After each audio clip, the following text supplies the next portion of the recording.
नमस्कार डोळस साहेब, नमस्कार. घे ना.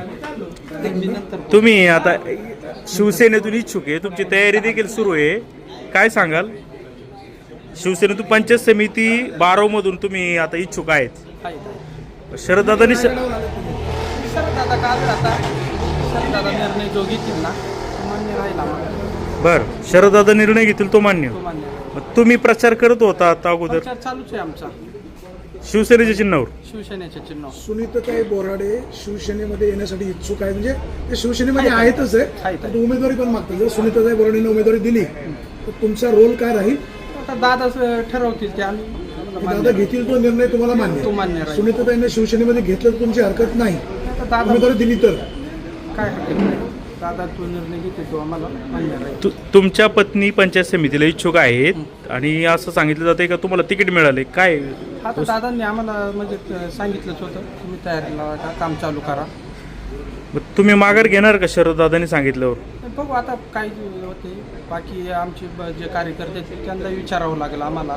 राष्ट्रवादी जे वगैरे भूमिका जाणार नाही ना? घेतील त्या भूमिकेप्रमाणे आम्हाला पुढचा मार्ग राष्ट्रवादी जाणार वगैरे काय विचार? असं शरददादा जे निर्णय घेतील त्याच्यावर आम्ही विचार करू. दादांनी जर उमेदवारी दिली नाही तर उमेदवारी कायम ठेवणार?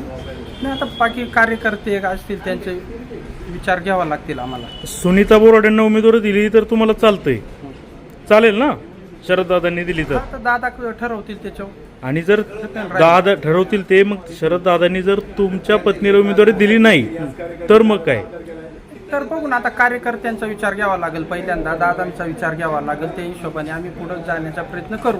तुम्हाला काही विचारात घेतलं नाही का आज या ठिकाणी अनेक लोक आले? तसे आम्ही आलेलो आहे, ते दादांशी चर्चा करू आणि पुढे जाण्याचा प्रयत्न करू. काय असेल ते. आता तिकडून ह्या ज्या आहेत उमेदवार कमल शेळकंदे ते इच्छुक आहेत, त्या देखील ते लोक आले तिथं. ते आहे, ते राष्ट्रवादीचा प्रचार चालूच होता त्यांचा. आमचा शिवसेनेचा आम्ही झेंडा लावून चालू होता. दादांनी सांगितल्याप्रमाणे आमचं काम चालू आहे आणि चालू राहणार.